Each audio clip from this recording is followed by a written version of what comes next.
Hey, Memphis Mafia Kid here today, and look who I got with me. I'm sure a lot of you know. This is Jordan, the Lion. Tell them a little bit about you, Jordan.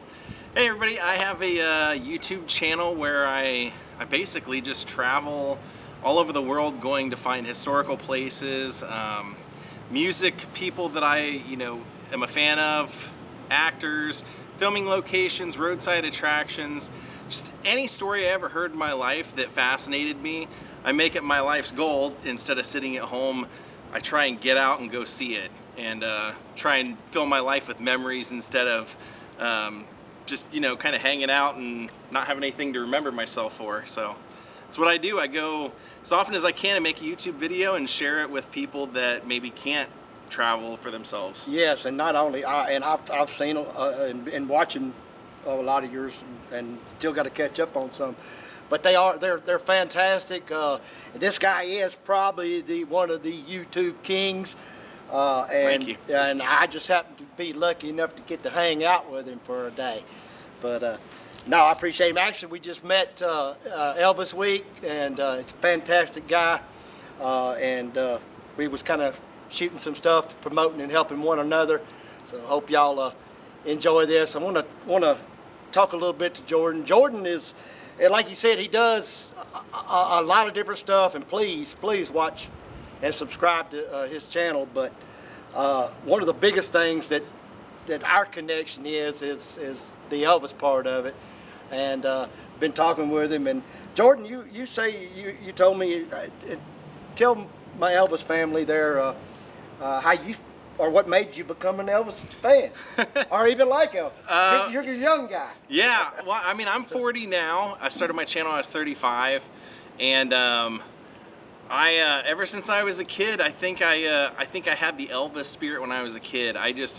From the youngest age, my parents told me I was always walking around the house singing or humming some song they'd been playing, like a Who song or an Allman Brothers song or something in the car, and they'd say like, "Wow, you can sing that perfect pitch and everything." So since I was a kid, I just always loved that kind of stuff. And I had an aunt that used to turn me on to various things she was into, and one of those was Elvis. So she went to Graceland one time, came back, and had brought me a coffee mug with Elvis's face on it, and that was just one of those things that was always in my room that I always looked at, and Elvis to me was just bigger than life. And then one day I saw Jailhouse Rock on TV, and I just loved that concept of like this guy trying to make it, writing a song, and then his song stolen from him.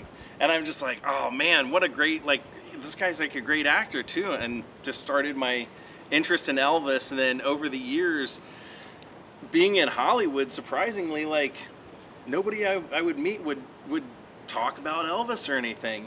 So I got into it all on my own, just started diving back in, and it dawned on me Elvis might be the coolest guy of all time because he lived by 100% his own rules. From fashion, the type of music he did, how he spent his time, how he dressed, just live life to the fullest. And to me, that was always the goal for life, was see as much of life as I can and do it on my own terms as often as possible. So he just became kind of like one of those people that you see and you go, oh, it's possible. It is possible to get that. It shows it is. Hey, that kind of lit a dream for me. That's great answer.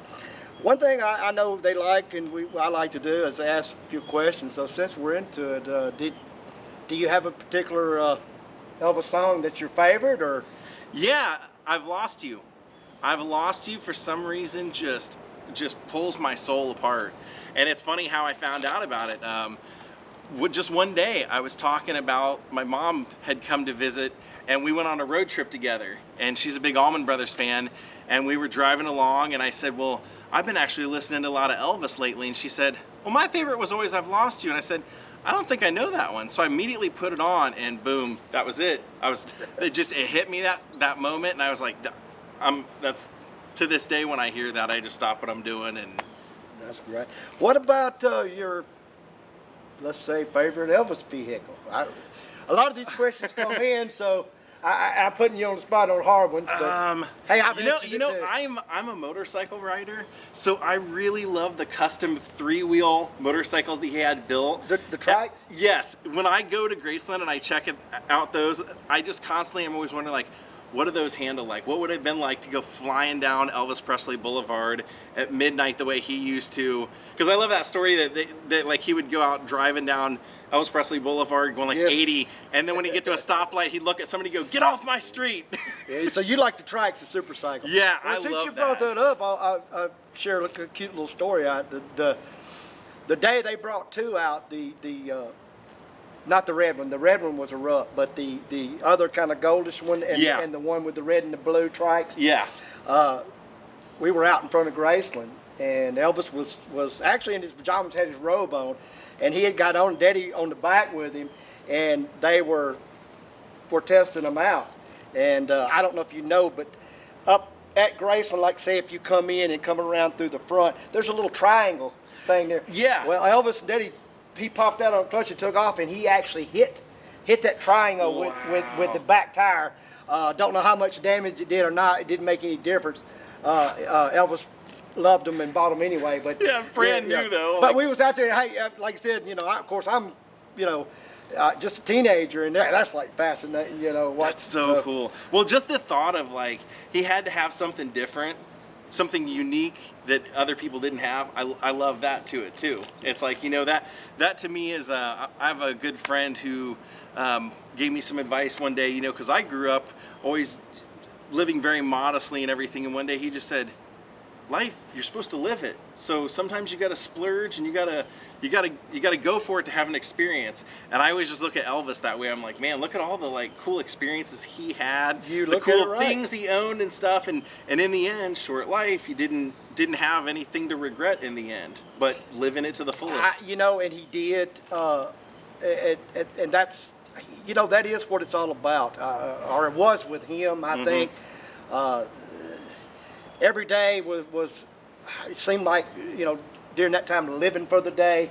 Like I said, there was always something crazy, something exciting, spontaneous is what I love. Exactly. from the firework fights to just, all the crazy things that they did. And it's funny how it blended off, because we grew up with that, and we actually continued that, and still getting older. I'm 58, but try to still try to do some of the crazy things and just crazy jokes and the way Elvis was. That's like an era that's gone. You know what I mean? Like people don't, it's almost like they don't teach their kids that lifestyle anymore, but that's what I think is so cool about us keeping those stories alive, is seeing this. Because my hope is that someday things will start to revert back to where people will be a little bit more adventurous and a little bit more free and not so worried about what they say is going to be taken one way or what they do is going to be taken one way. And man, you're exactly right. And so to me, it's one of those things, Elvis was the beacon of like,